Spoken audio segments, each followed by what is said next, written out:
Hey guys, അപ്പോൾ ഇന്ന് ഞാനും ജൂബമോള് ഞങ്ങളെല്ലാവരും രാത്രി ഫുഡ് കഴിക്കാൻ പോവാണ് കേട്ടോ. പോണ സമയം നിങ്ങളാരും ചോദിക്കരുത്, ചോദിച്ചാൽ നിങ്ങൾ തന്നെ ഞെട്ടും. ഞങ്ങൾ 12 മണി ആവാനാകുമ്പോഴാണ് പോണത്. അന്നത്തെ വല്ല കടകൾ ഉണ്ടാവുമെന്ന് പോലും അറിയില്ല, എന്നാലും അങ്ങോട്ട് ഇറങ്ങിയിരിക്കണേ. അപ്പം നോക്കി അന്വേഷിച്ചപ്പം പരപ്പനങ്ങാടിയിലൊരു കട കണ്ടു കിട്ടി. അപ്പം അങ്ങനെ അവിടെ പോയി അവിടെ അടിച്ചേരി തുടയ്ക്കുന്നുണ്ട്, കസാലയൊക്കെ എടുത്ത് വെച്ചിരിക്കണം. എന്നാലും ഞങ്ങൾക്ക് കിട്ടേണ്ടി കിട്ടി. അപ്പോൾ നമ്മൾ ഓർഡർ ചെയ്തെന്താ വെച്ചാൽ പൊറോട്ട, ചിക്കൻ കൊണ്ടാട്ടം, അൽഫാം അതൊക്കെയാണ്. അപ്പം ഞാനതിങ്ങനെ വീഡിയോയിലൊക്കെ കാണിച്ചു തരാൻ വേണ്ടിയിട്ട് ആ പൊറോട്ട അങ്ങോട്ട് എടുത്ത് ആ ഗ്രേവിയിൽ ഇങ്ങോട്ട് മുക്കിയൊക്കെ ഇങ്ങനെ സ്ലോ മോഷനിലാക്കിയതിന്. അപ്പം എൻ്റെ കൈ അങ്ങോട്ട് പൊള്ളി, നല്ല ചൂടുണ്ടായിന്. പിന്നെ ഒന്നും നോക്കാൻ നിന്നില്ല, ചെറപറാന്നാണ്ട് കൂട്ടി കഴിക്കാൻ തുടങ്ങി. നല്ല ടേസ്റ്റ് ഉണ്ടായിന്, ഒന്നും പറയാനില്ല. സൂപ്പർ. പിന്നെ ഇന്നെപ്പോലെ പൊറോട്ട ഒരു രണ്ടെണ്ണം പോലും കഴിക്കാൻ പറ്റാത്ത ആരെങ്കിലും ഉണ്ട്? ഞാൻ എൻ്റെ ജീവിതത്തിൽ ഒരു 1.5 പൊറോട്ട കഴിച്ചിട്ടുണ്ടാവും. അതിൻ്റെ മേലേക്ക് എനിക്ക് ഇന്നേ വരെ പൊറോട്ടനെ വെട്ടിക്കാൻ പറ്റിയിട്ടില്ല. ഞാൻ ട്രൈ ചെയ്യുന്നുണ്ട് എൻ്റെ ജീവിതത്തിൽ.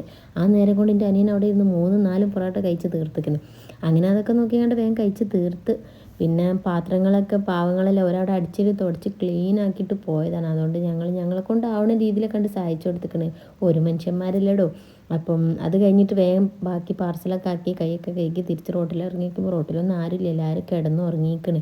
പിന്നെ രാത്രി 1:30 ആകുമ്പോൾ ആൾക്കാർ ഇവിടെ ഇരുന്ന് ഫുട്ബോൾ കളിക്കുമോ? എല്ലാം പിന്നെ.